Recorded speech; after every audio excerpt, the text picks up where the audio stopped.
رب العالمین والصلاة والسلام علی رسولہ الکریم اما بعد فاعوذ باللہ من الشیطان الرجیم بسم اللہ الرحمن الرحیم۔ سورہ انعام سے آج ہم انشاءاللہ شروع کریں گے۔ ترتیب کے اعتبار سے یہ چھٹی سورہ مبارکہ ہے، جیسے ہم پڑھتے آ رہے ہیں میں ذکر کر بھی دیتا ہوں، اب انشاءاللہ کوشش کروں گا کہ یہ بھی بتا دیا کروں گا۔ اور نزول کے اعتبار سے اس کا نمبر جو ہے وہ 55 ہے، 55 نمبر صورت ہے نزول کے اعتبار سے، یعنی جیسے جیسے نازل ہوتی رہیں صورتیں اس ترتیب سے اگر دیکھا جائے تو یہ 55 نمبر سورہ مبارکہ ہے۔ مکی سورہ مبارکہ ہے، اس میں چوپایوں کا ذکر ہے، چوپائے جانور جاندار ان کا ذکر ہے، تو اس وجہ سے اسی ترتیب سے اسی مناسبت سے اس کا نام سورہ انعام رکھ دیا گیا۔ 165 آیات ہیں اس میں اور 20 رکوع ہیں۔ مکی صورتوں کا میں بتا چکا ہوں شروع میں کہ مضمون کیا ہوتا ہے۔ عام طور پہ 3 باتوں پہ اس میں بحث ہوتی ہے: توحید، رسالت اور آخرت۔ اگر اس کو سادہ لفظوں میں کہیں تو ایمانیات اور عقائد کی بحث ہوتی ہے۔ ایمانیات کیا ہیں؟ اللہ کو ایک ماننا، اللہ کے رسولوں کو ماننا۔ ہمارے ہاں تو یہ ہے، ہمارا جو ایمانیات کے حوالے والا پورشن ہے، ایمانیات والا، وہ کیا ہے کہ ہم نے تمام رسولوں کو ماننا ہے، ہمارے لیے کوئی سیکنڈ آپشن نہیں ہے۔ پہلے یہ ہوتا تھا کہ جس قوم کی طرف، جس بستی کی طرف، جس علاقے کی طرف نبی یا رسول بھیجا جاتا بس وہ اسی کو ہی ماننا ان کے لیے لازم ہوتا تھا۔ لیکن ہمارے لیے یہ ہے کہ ہم نے تمام انبیاء اور رسول کو ماننا ہے، یہ ضروری ہے ہمارے لیے۔ تمام کتابوں پہ ایمان لانا، تمام فرشتوں پہ ایمان لانا، اچھی بری تقدیر پہ ایمان لانا۔ عقائد کیا ہے؟ اللہ کو ایک ماننا، اللہ کے رسول صلی اللہ علیہ وسلم کو آخری نبی اور رسول ماننا، آخری نبی اور رسول ماننا۔ یہ بھی بڑا مسئلہ چلا ہوا ہے آج کل ختم نبوت کے حوالے سے۔ ختم میں بتا چکا ہوں کہ ختم ایک تو ہم پڑھتے ہیں نا 11ویں کا ختم، 12ویں کا ختم، تیجے کا ختم، ساتیں کا ختم، وہ نہیں۔ یہ ختم اصل میں مہر کو کہتے ہیں، رحیق المختوم، مہر لگی ہوئی، سیل پیک شراب پلائی جائے گی ایمان والوں کو قیامت والے دن جنت میں۔ میں کہ ایک ہی سانس میں تفصیل بتا دوں، کہیں بعض دفعہ بات ذہن میں ایسی بھی آ سکتی ہے۔ جنت میں سیل پیک اس کو کہا گیا، تو مختوم مہر لگی ہوئی، ختم مہر کو کہتے ہیں۔ تو نبی اکرم صلی اللہ علیہ وسلم کے بارے میں وہ واقعہ کبھی آپ کو موقع ملے ضرور پڑھیے گا، سیدنا سلمان فارسی رضی اللہ تعالیٰ عنہ کا۔ بس اشارہ کروں گا کہ وہ جب آئے ہیں تو آگ پرست ایران کے، فارسی، پرشین، آگ کی پوجا کرنے والا تھا ان کا خاندان۔ میں ان کو کہتا ہوتا ہوں ان میں وہ چیز نظر آتی ہے جو سیدنا ابراہیم علیہ السلام میں تھی، ابھی آگے چل کے ان کا ذکر بھی آئے گا۔ تو یہ آگ کی پوجا کرنے والی فیملی سے ان کا تعلق تھا، تو وہاں سے اللہ نے ان کو ہدایت دی، آہستہ آہستہ نکلتے نکلتے عیسائیت کا غلبہ تھا اس وقت۔ ان کے پادریوں کے، راہبوں کے پاس جاتے جاتے جاتے جاتے وہ اس وقت کے مخلص لوگ تھے، وہ صحیح گائیڈ کرتے گئے ان کو، اور ان کو بتاتے گئے کہ فلاں بندے کے پاس جاؤ، فلاں بندے کے پاس جاؤ، وہ اپنے ہی پادریوں کے پاس بھیجتے رہے۔ اور آخر میں جس بوڑھے پادری کی خدمت میں یہ حاضر ہوئے تو انہوں نے کہا کہ بیٹا اب وہ دور بالکل قریب ہے، وہ زمانہ، وہ وقت قریب ہے جب ایک نبی آئے گا، جب ایک نبی آئے گا اور وہ مکہ کی سرزمین میں آئے گا۔ وہ نشانیاں بتائیں کہ غار سے اتر کے آئے گا، اپنی دعوت دے گا، وہ ساری نشانیاں ان کی کتابوں میں موجود ہیں۔ وہ نبی آئے گا، کھجوروں کی سرزمین کی طرف ہجرت کرے گا۔ کھجوروں کی سرزمین کون سی ہے؟ مدینہ۔ مکہ سے مدینہ کی طرف ہجرت کرے گا، تو تم اس کے پاس چلے جاؤ، وہ تمہیں صحیح راستہ بتائے گا۔ اس کے علاوہ میری نظر میں پورے اس ایریے میں کوئی ایسا بندہ نہیں ہے جو تمہیں صحیح راہ بتا سکے۔ یہ پھر وہاں ہے، اور نشانیاں کیا بتائیں؟ وہ تحفہ قبول کرے گا، صدقہ قبول نہیں کرے گا۔ ان کے 2 کندھوں کے درمیان مہر نبوت ہوگی۔ کمال واقعہ ہے وہ بھی۔ کہتے ہیں کہ میں چلا گیا، کھجور پہ چڑھا ہوا تھا، ایسے ہی مطلب قافلے والے ایسے ہی غلام بنا کے لے گئے اور یہودی کے ہاں، ایک کے ہاں بیچ دیا، اس کا باغ تھا کھجوروں کا اس میں مدینہ میں۔ تو کہتے ہیں کہ انہوں نے مجھے کام پہ لگایا ہوا تھا، میں کھجور پہ چڑھا ہوا تھا، تو مجھے ایک خبر ملی اس بندے کے تھرو جو لے کے آیا تھا، اس یہودی کو، میرے مالک کو اس نے خبر دی کہ وہ فلاں فلاں جو بندہ تھا اس کے بارے میں پتہ چلا ہے کہ وہ ہجرت کر کے ادھر آ رہا ہے۔ کہتے میں تو پہلے ہی تڑپ رہا تھا کہ مجھے پتہ چلے، تو جب پتہ چلا کہ ان کا ٹائم طے ہو گیا ہے کب آنا ہے انہوں نے، تو کہتے میں نے پھر نا درخت سے چھلانگ لگا دی اور میں نے اپنے مالک سے اجازت مانگی کہ مجھے اجازت دیں۔ اس نے تھوڑا کیا لیکن اس نے اجازت دی تھی۔ کہتے میں نے کچھ کھجوریں لیں اور چلا گیا۔ نبی صلی اللہ علیہ وسلم تشریف فرما تھے، ان کو جا کے کہا کہ یہ صدقے کی کھجوریں ہیں، آپ نے نہیں قبول کی۔ صحابہ سے کہا کھا لو، صحابہ سے کہا کھا لو، مطلب اتنی بری چیز نہیں ہوتی صدقہ جیسے ہم نے سمجھا ہوا ہے۔ اس کے بعد دوسری دفعہ کہتے ہیں پھر میں چونکہ جانا تھا، تصدیق کرنی تھی کہ آ گئے واقعی، دیکھ کے صورتحال، تو کہتے ہیں میں نے نا پیچھے ادھر ادھر سے چکر لگایا کہ مہر نبوت کا مجھے پتہ چلے کسی طریقے سے۔ پھر اس کے بعد وہ کہتے ہیں میں واپس گیا، پھر کھجوریں لے کے دوسرے دن آیا، میں نے کہا یہ تحفہ ہے، پھر آپ نے قبول کیا۔ یہ واقعات ہو سکتا ہے مختلف کتابوں میں مختلف شکل میں، ان کا خلاصہ میں بتا۔ پھر کہتے ہیں میں چکر لگا رہا تھا تو انہوں نے نا آپ صلی اللہ علیہ وسلم نے دیکھا اور فرمایا ادھر آؤ، آ گیا۔ تو آپ نے وہ کرتا جو تھا اس کو ہٹا دیا، کہا یہ دیکھ لو۔ تو کہتے ہیں تو میں مطلب بغیر کسی سوچے سمجھے مطلب اچانک اس کو چومنے لگ گیا، مطلب یہ کیفیت تھی میری کہ میرے سے صبر نہیں ہو رہا تھا، پھر تو میں نے اس کو چوما۔ تو نبی صلی اللہ علیہ وسلم کون ہے؟ صرف نبی اور رسول نہیں ہے، ان پہ نبوت و رسالت کی تکمیل ہو چکی ہے۔ یہ عقیدہ رکھنا ضروری ہے، جس کے اس عقیدے میں کمی ہے اس کا ایمان خطرے میں ہے۔ سیدنا مسیح علیہ الصلوۃ والسلام دوبارہ دنیا میں تشریف لائیں گے، اس پہ ایمان ہونا چاہیے، بحیثیت امتی، بحیثیت نبی نہیں، ٹھیک ہے۔ اس طرح ان کو عقائد کہا جاتا ہے، ان کی بحث اس میں ملے گی آپ کو مکی صورتوں میں۔ اسی طرح پھر آخرت کے حوالے سے کہ آخرت میں مطلب موت جب انسان کی آ گئی اس کی تو قیامت قائم ہو گئی نا، جو مر گیا اس کی تو قیامت آ گئی، اس کے پاس مہلت ختم ہو چکی ہے، کچھ بھی نہیں کر سکتا اب تو وہ جو کیا ہے اس کا حساب دینا ہے اس نے، اللہ تعالیٰ سب کا آسان حساب فرمائے۔ تو اس کے بعد پھر اس کو مطلب قبر کی زندگی ہے، پھر اس کے بعد اس کو اٹھایا جائے گا، اس سے پوچھ گچھ کر کے اس کو جنت یا جہنم کا فیصلہ ہوگا۔ اللہ تعالیٰ محفوظ رکھے، اللہ تعالیٰ بغیر حساب کتاب جنت کا داخلہ ہمارے لیے، ہمارے آباء و اجداد کے لیے، ہمارے بچوں کے لیے ممکن بنائے۔ تو اسی طرح بہرحال یہ سلسلہ چلے گا انشاءاللہ۔ تو یہ مضامین جیسا میں بتا چکا ہوں کہ مدنی صورتوں میں شرعی احکامات اور مکی صورتوں میں یہ بحث انشاءاللہ ہم دیکھا کریں گے۔ اس کے بعد پھر مشرکین کے کچھ عقائد کی تردید ہے اس میں کہ ان کے غلط عقائد کیا تھے، اور اس کے لیے پھر دو طریقے اپنائے گئے جن کو انہوں نے مولانا صاحب نے جو بیان کیا وہ ہے اسلوب تقریر اور اسلوب تلقین۔ اسلوب تقریر کیا ہے کہ اللہ تعالیٰ نے اپنی قدرت کے مختلف مناظر جو کائنات میں دکھائے ہیں ان کی طرف اشارہ کیا ہے کہ غور و فکر کرو، دیکھو صورتحال کیا ہے تمہارے سامنے، اور غلبہ کس کا ہے، کائنات کا نظام چلانے والی ہستی کون سی ہے، تمام تعریفیں کس کے لیے ہیں، تمام شکر کس کے لیے، یہ ساری تفصیلات۔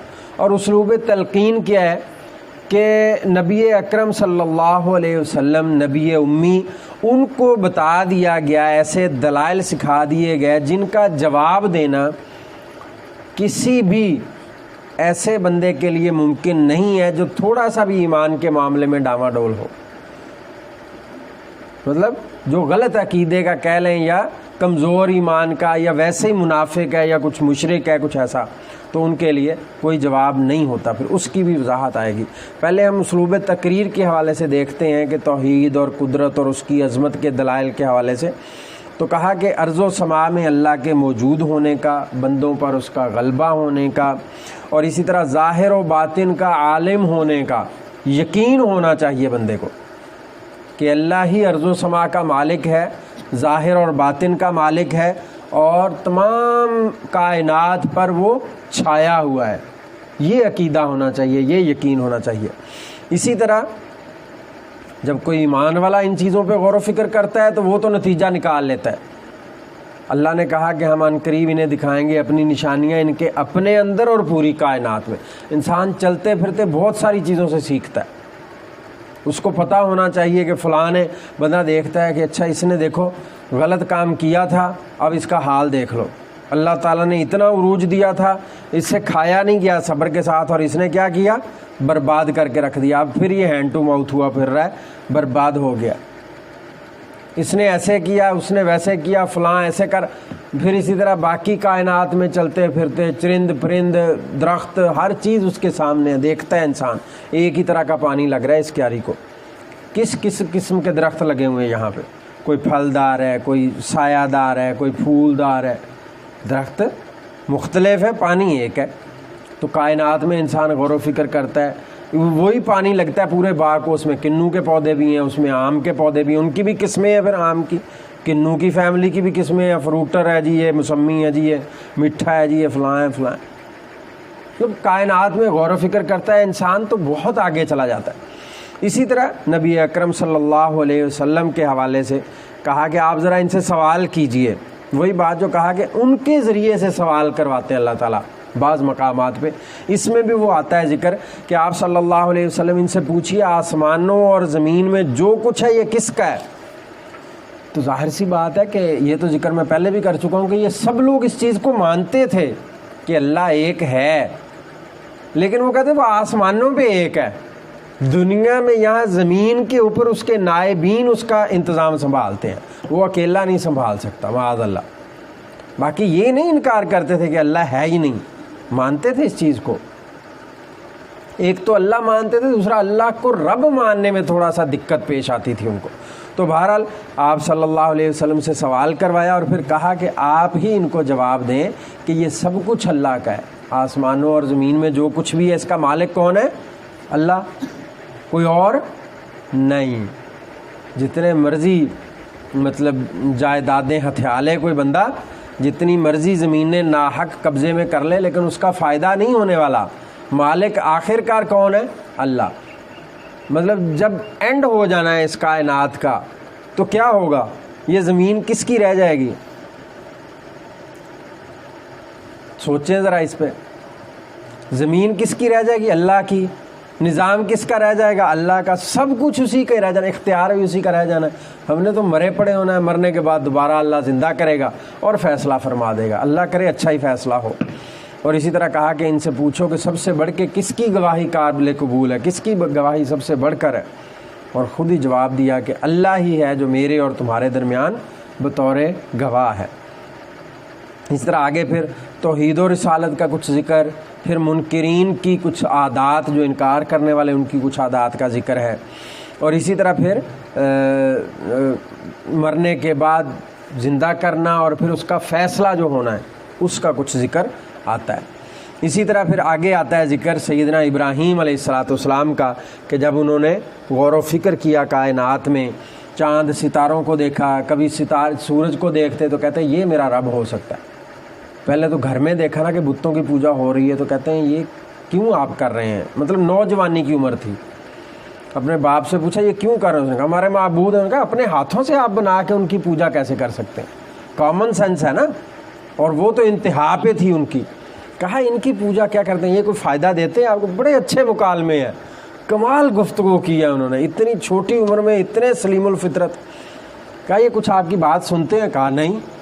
جواب دیتے ہیں؟ کہا نہیں۔ کوئی نفع نقصان کا اختیار ہے ان کے پاس؟ نہیں۔ تو پھر کیوں ان کی عبادت کرتے ہو؟ اچھا یہ بچہ شروع سے باغی ذہن کا ہے، جیسے آج کی زبان میں کہوں تو مولوی بن گیا،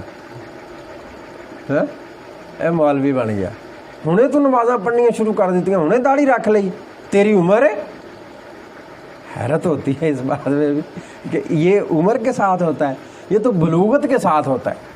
اللہ نے کہا جو عاقل اور بالغ ہے اس پہ نماز فرض ہے، روزہ فرض ہے، حج فرض ہے اس پہ جو صاحب استطاعت ہے، زکوٰۃ بھی اس پہ فرض ہے جو صاحب حیثیت ہے۔ تو اسی طرح تو بہرحال لوگ کر جاتے ہیں ایسی بات۔ تو سیدنا ابراہیم علیہ السلام نے پھر عالم بغاوت بلند کیا، دھمکیاں ملنا شروع ہو گئی، گھر سے نکال دیں گے تمہیں، پتھر مار مار کے مار دوں گا میں تمہیں، یا تو تمہیں ملک بدر کروں گا یا تمہیں پتھر مار مار کے مار دوں گا، نہیں تو چلے جاؤ میری نظروں سے دور۔ کوئی گل نہیں، کہتے میں نہیں پھر باز آنے والا۔ وہ سارے چلے گئے میلے ٹھیلے میں، یا جو بھی ان کا ایک خاص تہوار تھا، کلاڑا پکڑ کے سارے بت توڑ دیے، سوچنے کی بات ہے کہ پتہ تھا کہ پورا علاقہ ایک طرف ہے، پوری کمیونٹی ایک طرف ہے اور میں اکیلا ایک طرف. نہیں، ایسے لوگ پھر نہیں گھبراتے ہوتے. کہتا ہٹ کر چلے وہ ہم سے، بڑا اچھا شعر ہے کسی کا، ہٹ کر چلے وہ ہم سے جسے سر عزیز ہو، ہم سر پھروں کے ساتھ کوئی سر پھرا چلے. ایسے لوگ پھر نہیں سوچتے ہوتے کہ وہ کہتا ہے، مجھے شعر یاد آ گیا، شعر کسی دور میں بہت آتے ہوتے تھے، اللہ سے دعا کی، اللہ میاں نے بھلا دیے. مصلحت نہ سکھا جبر ناروا سے مجھے، میں سر بکف ہوں لڑا دے کسی بلا سے مجھے. ایسے لوگ پھر ایسے ہوتے ہیں، وہ یہ نہیں سوچتے کہ ہاں ایسے ہو جائے گا ویسے ہو جائے گا. وہ سید عطا اللہ شاہ بخاری رحمۃ اللہ علیہ کے بیٹے کہتے ہوتے ہیں، وہ کہتے ہیں بہانے ہوندے نے تواڈے. وہ کہتے ہیں یہ تو سارے بہانے ہوتے ہیں انسان کے، یہ نہ ہو جائے وہ نہ ہو جائے. ہونا تو بچہ وہی ہے جڑا رب نے لکھ دیتا. اگر آزمائش آنی ہے تو مطلب آنی ہے، اور اگر نہیں آنی تو نہیں آنی. کتنے لوگ ایسے ہی چلے گئے. محترم ڈاکٹر اسرار صاحب ہمارے جو استاد ہیں، محترم بھی ہیں، دادا استاد بھی میں ان کو کہتا ہوتا ہوں، کون سی ایسی جگہ تھی جہاں اس بندے نے حق نہیں بیان کیا؟ کبھی آپ سن کے دیکھیے گا. ذاتی اختلاف الگ بات ہو سکتی ہے، لیکن آپ اعتدال کے ساتھ ان کو کبھی سن کے دیکھیں. کس بندے کے سامنے انہوں نے حق بیان نہیں کیا؟ مشرف جیسے بندے کو انہوں نے معاف نہیں کیا، اس کے سامنے بیٹھ کے ڈٹ کے انہوں نے باتیں کی ہیں. ضیاء الحق کے سامنے بیٹھ کے، نواز شریف کے سامنے بیٹھ کے، مطلب کوئی بھی ایسا مجھے لیڈر بتائیں جس نے ڈاکٹر صاحب کو دعوت دی ہو اور ڈاکٹر صاحب دب کے آ گئے ہوں. حق بیان کیا، ڈٹ کے بیان کیا. موت تو ان کو بستر پہ آئی. آج تک کبھی گرفتار نہیں کر کے کوئی لے کے گیا، کوئی ایجنسی والا نہیں اٹھا کے لے کے گیا. جس کی آنی ہے اس کی ایسے ہی آ جانی ہے. اور ایسے ہی وہ بیچارہ وہاں ہمارے ایک سٹال لگایا کرتا تھا، اس نے اپنے نام کے ساتھ لکھ لیا عبد المتین مجاہد. اس کو اس بات پہ پکڑ کے لے گئے کہ تم نے اپنے نام کے ساتھ مجاہد لگایا ہوا ہے تو ہمیں لگتا ہے کہ تمہارا کوئی طالبان کے ساتھ تعلق ہوگا. آزمائش آنی ہو تو ایسے آ جاتی ہے. بیچارہ سادہ سا آدمی، ایک سادہ سی موٹر سائیکل اس نے رکھی ہوئی، پتہ نہیں 91 ماڈل، کتابیں بیچتا ہوتا تھا. نام بڑا سا اس نے وہ فلیکس لگائی ہوئی تھی، یہ تو چھوٹی سی بہت بڑی تھی، اس پہ لکھا ہوا تھا کتابوں کا ساری تفصیل، تو سائڈ پہ ایک بڑا سا نام لکھا ہوا عبد المتین مجاہد. اس بات پہ اس بندے کو سیکرٹ ایجنسیز والے اٹھا کے لے گئے. تو جس کے اوپر آزمائش آنی ہو ویسے ہی آ جانی ہے.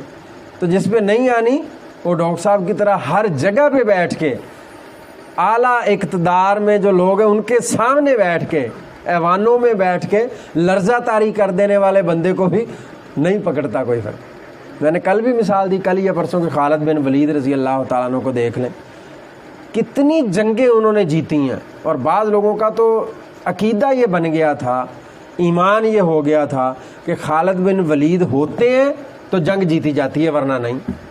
ان کی حکمت عملی بہت تھی، اس میں کوئی شک نہیں ہے. سیدنا عمر نے اسی لیے ان کو معزول کر دیا کہ لوگوں کا یہ ذہن بن چکا ہے، اللہ پہ بھروسہ ان کا ختم ہو جائے گا. ورنہ ان کا بھی دل نہیں کرتا تھا کہ اتنے کامیاب جرنیل کو میں پیچھے ہٹا دوں، سوال ہی پیدا نہیں ہوتا تھا. لیکن صرف اس وجہ سے کہ اللہ کے سامنے گڑبڑ کر رہے ہیں یہ لوگ، اللہ کو چھوڑ کے سمجھتے ہیں کہ یہ خالد بن ولید کی وجہ سے ہو رہا ہے یہ. تو اس لیے انہوں نے بھی سر عام اعلان کر دیا کہ میں نہیں ان کی ماننے والا، سارے توڑ دیے پکڑ کے. اس کے بعد پھر غور و فکر شروع کیا، ستارے کو دیکھا، چاند کو دیکھا، کہا یہ میرا رب ہوگا، یہ میرا رب ہوگا. پھر کہا میرا رب بھی مجھے سیدھی راہ دکھائے گا. پھر آخر کار کرتے کرتے اللہ نے پھر ان پہ کرم فرمایا. پھر اسی طرح کچھ انبیاء کے نام اس میں خاص طور پہ آتے ہیں، تقریباً 18 کے قریب، 84 سے 87 نمبر آیت تک. اس کے بعد پھر اللہ تعالیٰ کی ذات اور صفات اور اس کے افعال اور ان چیزوں کا ذکر.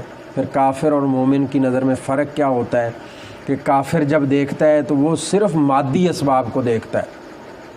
کافر جب دیکھتا ہے تو صرف مادی اسباب کو دیکھتا ہے، اس کی نظر مسبب الاسباب پہ نہیں جاتی. اس بات پہ غور کیجئے گا. اور ایمان والا جب دیکھتا ہے، جیسے میں نے کل حسد کے بارے میں تھوڑا سا وضاحت کی تھی نا، کہ ایمان والا دیکھے گا تو کہے گا ماشاءاللہ یار، ماشاءاللہ بڑی خوبصورت گاڑی ہے آپ کی، اللہ کا شکر ہے، اللہ تعالیٰ نے آپ کو گھر کی سواری دے دی، اللہ ہمیں بھی دے گا انشاءاللہ. خوش ہو جاتا ہے کہ میرے بھائی کو اللہ نے خوشی دی، مجھے بھی خوشی. اور جو پہلے سے جس کے اندر کھوٹ ہوتا ہے وہ کیا کرتا ہے، وہ اندر تک جل جاتا ہے، کوئلہ ہو جاتا ہے اندر سے. اللہ کرے بس آگے پھر آپ کو پتہ ہی اس کی کیا کیفیات ہوتی ہیں. تو اس لیے تو یہ کافر اور مومن کے حوالے سے کہا کہ وہ کافر صرف مادی اسباب میں جکڑی ہوئی دنیا دیکھتا ہے، اس کو یہ نہیں نظر آتا کہ اس کے پیچھے حقیقت کیا ہے۔ اللہ کے نبی کی وہ حدیث ذہن میں رکھیں کہ ایک مطلب اللہ کی نظر میں اگر اس دنیا کی اہمیت مچھر کے پر کے برابر بھی ہوتی تو اللہ کسی کافر کو ایک گھونٹ پانی بھی نہ دیتا۔ اور اسی طرح ایک دفعہ صحابہ کے ساتھ جا رہے تھے تو بکری کا مردہ بچہ چھوٹا سا مرا ہوا دیکھا پڑا ہوا، تو کہا تم میں سے کون ہے جو اس کو 1 درہم میں یا دینار جو بھی اس وقت کا سکہ تھا رائج اس وقت کہا اس میں خریدے گا؟ اس کو کون خریدے گا؟ کہا اللہ کی نظر میں دنیا کی وقت اتنی بھی نہیں ہے۔ تو یہ لیکن جو ہوتا ہے مشرک یا منافق یا کافر وہ یہ مادی اسباب کو صرف دیکھتا ہے، اور ایمان والا کیا کرتا ہے؟ وہ اس کے پیچھے جو معرفت ہوتی ہے، جو چھپی ہوئی چیز ہوتی ہے، اس کو پہچاننے کی کوشش کرتا ہے۔ اسی طرح پھر آگے چل کے کچھ چیزوں کا ذکر آتا ہے، خاص طور پہ نباتات کا، پھل وغیرہ اور ان چیزوں کا ذکر آتا ہے۔ اس سے آگے پھر 8واں پارہ شروع ہوتا ہے کہ اس میں آپ یوں سمجھ لیں کہ نبی اکرم صلی اللہ علیہ وسلم سے ایک معجزے کا مطالبہ کیا تھا ان لوگوں نے، ان کی کوشش تھی کہ کوئی معجزہ ہمیں دکھایا جائے، تو اس کا اصل میں رد کیا گیا کہ اصل میں یہ معجزات کی طلب والے جو ہوتے ہیں یہ جھوٹے ہوتے ہیں، یہ اصل میں عام طور پہ یہ ماننا نہیں چاہ رہے ہوتے، کیونکہ ماننے والے کون ہیں؟ سیدنا ابوبکر صدیق رضی اللہ تعالیٰ عنہ کو دیکھیں، سیدنا علی رضی اللہ تعالیٰ عنہ کو دیکھ لیں، انہوں نے کوئی سوالات نہیں کیا، تھوڑا بہت بندہ کر بھی لیتا ہے لیکن ہر وقت اسی طرح اچھا ایسے کر کے دکھائیں۔ وہ گائے والا جو واقعہ ہم پڑھ کے ہیں پیچھے، انہوں نے پتہ نہیں کتنے سوال 3 4 5 سوال کر دیے، گائے کیسی ہو کیسی ہو کیسی ہو، اللہ تعالیٰ بھی بتاتا گیا کہ ایسی ہو ایسی ہو، پھر ڈھونڈنے میں دقت پیش آئی، مشکل پیش آئی، پھر کہنے لگے کہ یہ تو بڑی مشکل سے ہمیں ملی ہے۔ تو مطلب یہ اگر اپنے الفاظ میں کہو تو پہلے ہی پنگا نہ لو، جب تمہیں کہا گائے ذبح کرو تو مطلب کر دو، ایویں نخرے شروع کر دیے تو پھنسنا تو تھا ہی، پھر مصیبت تو خود گلے ڈالی ہے نا اپنے۔ تو یہ معجزات اصل میں ان کی خواہش تھی کہ یہاں پہ انسان بستے ہیں، مطلب عام طور پہ تو ہم یہ سمجھتے ہیں انسان بستے ہیں تو وہاں پہ نبی ہی آئے گا، انسانوں کی شکل میں ہی آئے گا، تو انہوں نے کہا کہ کوئی فرشتہ کیوں نہیں اتار دیا اللہ تعالیٰ نے، یا اور کوئی معجزہ کیوں نہیں ان کو دیا، اس کی طرف اشارہ ہے۔ تو نبی اکرم صلی اللہ علیہ وسلم کو بتایا گیا کہ یہ جو لوگ ہوتے ہیں نا، یہ اگر مردے زندہ ہو کر بھی ان کے ساتھ باتیں کرنے لگ جائیں، فرشتے زمین پر آ کے ان سے باتیں کرنے لگ جائیں، تب بھی یہ نہیں مانیں گے۔ اللہ کہہ رہا ہے، 8واں پارہ پڑھ کے دیکھ لیجئے گا شروع سے، رسول اکرم صلی اللہ علیہ وسلم کو تسلی دے دی اصل میں کہ یہ سب جھوٹے لوگ ہیں، اور سب سے بڑا معجزہ کہا کیا ہے آپ کا؟ قرآن۔ معجزہ کیا ہوتا ہے؟ عاجز کر دینے والا، تھکا دینے والا، عقل میں نہ آنے والا۔ قرآن کس کی عقل میں آتا ہے؟ قرآن جیسا کلام کوئی بنا کے دکھائے؟ ایک آیت نہیں بنا سکا کوئی، ایک سورت کا ذکر ہے، 10 آیات کا ذکر ہے، اور پھر ایک آیت کا چیلنج کر دیا کہ کوئی ایک ہی آیت لے آؤ، نہیں لا سکے۔ تو اس سے بڑا معجزہ کیا ہو سکتا ہے کہ جو اپنے آپ کو بڑا ہی فن خواہ سمجھتے تھے، فصاحت و بلاغت کے ماہر، اور سمجھتے تھے کہ ہم سے بڑا فصیح و بلیغ اور مطلب کلام کا جو ہے وہ ملکہ رکھنے والا بندہ کوئی نہیں ہے دنیا میں، ان کی بولتی بند ہو گئی، نہیں کچھ بھی لا سکے مقابلے میں۔ اس کی طرف اشارہ ہے کہ یہ مطلب ان میں وہ چیز نہیں ہے، اصل جو معجزہ ہے وہ قرآن ہے۔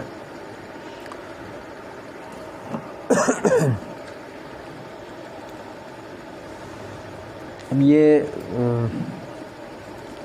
اس کو ختم کر لیں پھر سورہ انعام کو، پتہ نہیں آج حافظ صاحب کہاں تک پڑھیں گے اس کو، ویسے ہے تو تھوڑا سا، چلے کچھ وضاحت کر دیتا ہوں۔ اس کے بعد پھر ایمان والوں کی اور کافر کی مثال اللہ تعالیٰ نے دی ہے۔ ایمان والا تو ایسا ہے کہ جیسے زندہ ہو، جس کو ہم نے نور عطا کیا، اور کافر کی مثال ایسے ہے جیسے مردہ ہے اور اندھیروں میں پھنسا ہوا ہے، تاریکیوں میں پھنسا ہوا ہے۔ اور حقیقت یہی ہے، آپ تو پتہ نہیں آپ کی زندگی میں کبھی ایسا واقعہ پیش آیا کہ نہیں کہ کوئی مسلمان ہوا ہو، ہندو سے یا عیسائی سے یا کسی اور مذہب سے۔ میں تو وہاں پہ ایک پورا ہمارا تھا سلسلہ بنا ہوا، ایک سیٹ اپ بنایا تھا ہم نے ایسے لوگوں کی خدمت کے لیے، اس کی ذمہ داری میرے پاس ہوتی تھی۔ تو دیکھا تھا تب ہم نے کہ جو لوگ اس مطلب کیفیت سے نکل کے آتے ہیں اسلام کی طرف، مطلب حالانکہ ہمارے ہی معاشرے میں رہنے والے ہوتے ہیں، اگر ہندو بھی ہے یا عیسائی بھی ہے، لیکن جب وہ ادھر سے ادھر آتے ہیں تو وہ کہتے ہیں کہ ہمیں لگتا ہی نہیں تھا کہ ہم دنیا میں پھر رہے ہیں، مطلب کوئی چیز ہمارے سامنے واضح تھی نہیں، اب ہمیں پتہ چلنے لگا ہے کہ مطلب ہمیں اللہ نے بھیجا ہے تو مقصد بھی تو ہے نا ہمارا.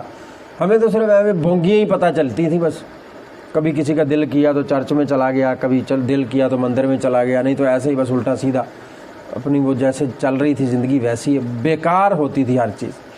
تو اس کی طرف اشارہ پھر ایمان اور ہدایات اور اعمال کی جزا اور سزا اس طرف. پھر مشرکین کی کچھ حماقتوں کا ذکر کیا کہ یہ اپنے جانداروں میں ایک حصہ مقرر کرتے ہیں، کہتے ہیں کہ اس میں اتنا حصہ پھر عورتوں کا حصہ نہیں ہوگا، اگر یہ ہوگا، اگر ایسے ہوگا تو پھر عورتوں کا حصہ ہوگا. یہ لمبی تفصیل ہے عجیب قسم کی. کہا کہ یہ اصل میں ان کی حماقتیں ہیں، جہالتیں، ان کی بیوقوفیاں ہیں جن کا ذکر انہوں نے کیا.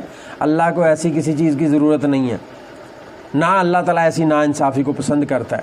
پھر اسی طرح بیٹیوں کا قتل، یہ خطرناک بات ہے. آج ہی مجھے ایک واقعہ پتہ چلا، چھوٹے بھائی کا دوست ہے کہ وہاں چشتیاں میں ڈاکٹر ہے، اس کا اپنا ہاسپٹل ہے، گائنی کا ہی ہے وہ ماہر.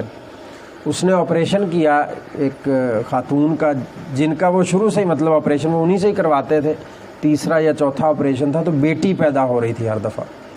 آپ کو یقین نہیں آئے گا، جیسے اب یقین شاید نہیں آیا ہوگا نا کہ مسلمان پہ گولیاں چلا رہا ہے، اور بات کیا ہے؟ رسول اللہ صلی اللہ علیہ وسلم کی ذات کی ناموس کی حفاظت ہے.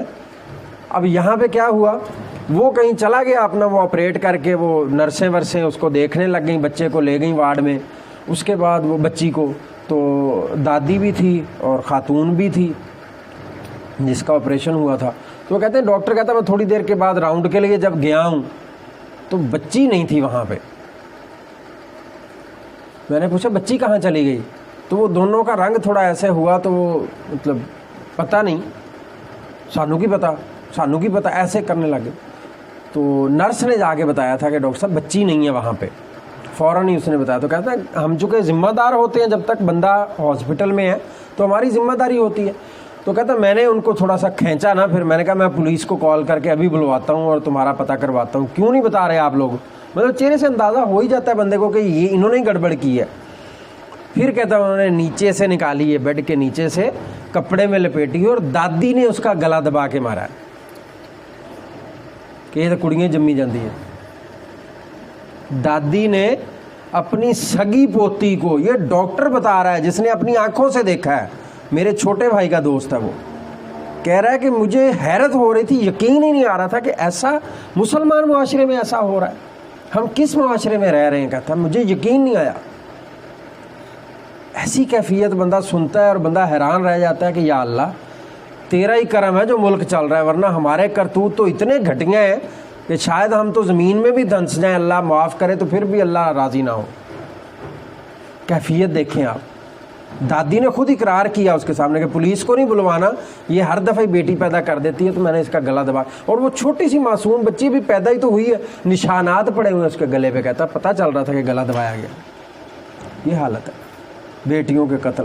اور رسول اللہ صلی اللہ علیہ وسلم نے تو کیا احسان کیا اس امت پہ کہ آپ صلی اللہ علیہ وسلم کو اللہ نے دی بھی بیٹیاں، اور آپ نے فرمایا بھی کہ جو بیٹیوں کے ذریعے سے آزمایا گیا وہ بیٹیاں اس کے لیے جہنم کی آگ کے سامنے آڑ ہوں گی. کیا بات ہے، بیٹیاں اس کے لیے جہنم کے آگے آڑ بن جائیں گی. یار اس سے بڑی کیا بات ہے؟ کسی حدیث میں بیٹے کے بارے میں پڑھ کے دکھائیں مجھے.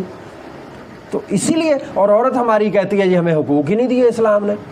بیچاری کم ظرف ہے، کم علم ہے. پڑھ کے تو دیکھیں، جو حقوق تجھے اسلام نے دیے ہیں وہ کسی اور نے دیے ہی نہیں ہیں. اسلام نے جو عزت تجھے دی ہے، جو شہزادی بنا کے رکھا ہے، وہ کوئی اور دے ہی نہیں سکتا تجھے. وہاں تو لونڈی بن کے رہتی ہے عورت، اس کو پتہ ہی نہیں اس کا گھر کدھر ہے، اس کا باپ کدھر ہے، اس کی ماں کدھر ہے، کبھی کس فلیٹ میں دھکے کھا رہی ہے، کبھی کہاں مردوں کی درندگی کا نشانہ بنتی ہے. بلوغت سے پہلے یہ سروے تھا، آج سے کوئی کم و بیش بھی ہوا تو کوئی 12-13 سال پہلے کا سروے ہے، مجھے یاد پڑتا ہے. انہوں نے کہا کہ ہر تیسری بچی بلوغت سے پہلے 10 دفعہ زنا کا شکار ہو چکی ہوتی ہے اس معاشرے میں جس کو ہم کہتے ہیں کہ ہم نے اس کی پیروی کرنی ہے. اسلام نے تو ایسے حقوق دی. گلی میں ہماری بہن بیٹی جا رہی ہو, شاذ و نادر ایسا ہوتا ہے کہ کوئی کمینہ شرارت کر دے, نہیں تو ہر بندہ تھوڑا سا سنجیدہ ہو جاتا ہے کہ فلاں کی بہن آ رہی ہے, فلاں کی بیٹی آ رہی ہے, شرم کر رہے. کوئی اگر شرارت کرتے ہیں شرم کر, 2-3 اس کے خلاف ہو جاتے ہیں. ہماری بیٹیوں کو تو اللہ نے عزت ہی بڑی دی ہوئی ہے, تو ابھی جو پردہ کرتی ہے ان کا تو اور زیادہ روب ہوتا ہے. تو بہرحال اسی طرح پھر آگے تقسیم کے حوالے سے تو ذکر ہو گیا, لیکن وہ پھر آگے چل کے ایک اور بھی تفصیل اس کی آتی ہے, لیکن وہ خیر پڑھنے کا بھی ٹائم نہیں ہے. پھر مرد اور عورت کے لیے الگ الگ حلال حرام, جس کا اشارہ میں نے کیا کہ عورتوں کے لیے الگ سے ان کا قانون تھا کہ اس میں سے ایسے ہوگا تو یہ عورت کا حصہ ہوگا, یہ پیدا کیا تو اس میں مرد کا حصہ ہوگا, یہ سارا عورتوں کے لیے, یہ سارا مردوں کے لیے. تو اللہ کہتا ہے حلال اور حرام کا اختیار ان مشرکین کو کس نے دیا ہے؟ مطلب حلال کرنا کسی چیز کو یا حرام کرنا یہ کس کا اختیار ہے؟ اللہ کا. تو یہ کس نے ان کو دیا؟ پھر اس کے بعد ان کے حوالے سے کچھ وصیتیں ہیں مشرکین کے حوالے سے, خاص طور پہ ان کے عقائد اور ان کے جو دعوے تھے ان کی تردید میں. یہ تقریباً 10 ہیں. اس کا بھی انشاءاللہ تفصیل سے کسی وقت ٹائم ہوا تو پڑھ لیں گے. اور اس کے بعد پھر آخر میں جو بات آ رہی ہے وہ اخلاص. اصل چیز کیا ہے؟ اخلاص. اپنے ہر معاملے کو دین کے حوالے سے, ہر معاملے کو اللہ کی فرما برداری کے لیے خالص کر دینے کا نام دین ہے. سمجھ رہے کہ نہیں؟ مطلب ہر چیز اپنی مخلص ہو کے سب کچھ اپنا کہہ لیں, جس کو اگر میں سادہ الفاظ میں کہوں تو جیسے سیدنا ابراہیم علیہ الصلوۃ والسلام کو کہا کہ وہ یکسو ہو کے لگ گئے تھے اس طرف. انہوں نے پھر یہ نہیں سوچا کہ میرا, جیسے 9 عمر تھے نا, کہہ سکتے تھے کہ میرا مستقبل کدھر جائے گا, میں اپنا فیوچر داؤ پہ لگا دوں تو میں کیا کر سکوں گا. نہیں, سب کچھ چھوڑ چھاڑ کے یکسو ہو کے اس طرف لگ جانا, یہ اصل میں کام ہے. تو اللہ تعالی ہمیں اس کی توفیق عطا فرمائے.